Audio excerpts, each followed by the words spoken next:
Good afternoon મિત્રો, હું આવી ગયો છું અત્યારે જીએસઆરટીસી બસ સ્ટેન્ડે.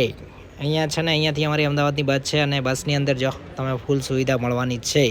બધા આવી ગયા હતા, હું ને એક બીજો ભાઈ બાકી રહી ગયા. પછી અમે જો લઈ લીધી સીટ અને મસ્ત મળી ગઈ સીટ, ચકાચક પહેરી લીધી અને સીસીટીવી કેમેરાથી લેસ હતી બસ.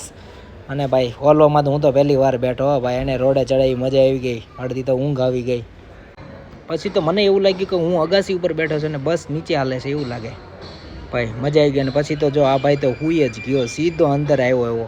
અને પછી તો જો ઇશ્યુ આવી ગયો એક, સરકારી બસમાં બેસવાનો ઇશ્યુ ન આવે એવું કોઈ દિવસ બને નહીં.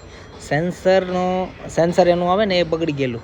પછી તો ડ્રાઈવર સાહેબે ઊભી રાખી, પછી તો જો જુગાડ કરીને ટી ભરાવી દીધી વચ્ચે.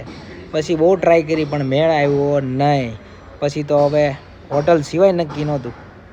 પછી તો અમે હોટલ ઉપર ઊભા રહી ગયા, વોલ્વો ગાડી અને સેન્સરનું એ લોકોએ કંઈક જોયું, નહીં મેળ પડ્યો. પછી તો જો ટ્રાફિકમાં લાગ્યા રહ્યા. પછી તો અમારી બસ, પછી તો હું હોઈ ગયો ને પછી જાગીને જોયું ને તો અમદાવાદ. હો ભાઈ, જ્યાં અમદાવાદ જાતા જ મેં ચા લઈ લીધી. ચા સિવાય આપણને મજા ન આવે ભાઈ. ચા ભાળીએ એટલે મનમાં તો એમ થાય કે ભાઈ મજા જ આવે છે. અને પછી તો જો ચા ઉપર એક દાબેલી, એક સેન્ડવિચ અને એ જમાવટ કરી દીધી. અને પછી જો આપણી રિક્ષા મંડી હાલવા, કારણ કે એરપોર્ટ જવા માટે આપણે રિક્ષા ઘણી ગોતી પણ મેળ ન પડે. પણ રિક્ષાની સવારી અને વિક્રમ ઠાકોરનો આશિક મળી ગયો. પછી તો મેં 2-3 સ્ટોરી લઈ લીધી. હો ભાઈ, જમાવટ પડી ગઈ સ્ટોરીની અંદર તો ભાઈ. એકદમ મસ્ત ચકાચક વ્યૂ આવતો હતો, સાંજનો ટાઈમ હતો. હે શામ મસ્તાની સોંગ મૂકે એવું હતું પણ હું ભૂલી જ ગયો હાવ.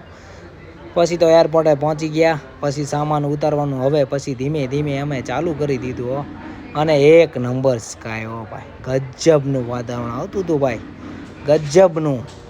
તો આપણે પહોંચી ગયા છીએ ભાઈ એરપોર્ટે. બપોરના નીકળ્યા હતા તો અત્યારે ઠેઠ પહોંચ્યા. કેટલા વાગ્યા છે? 7 વાગ્યા છે. હજી આપણે ચેકિંગ કરશું અંદર જઈને. થાકી ગયા, લાંબા કરી દીધા.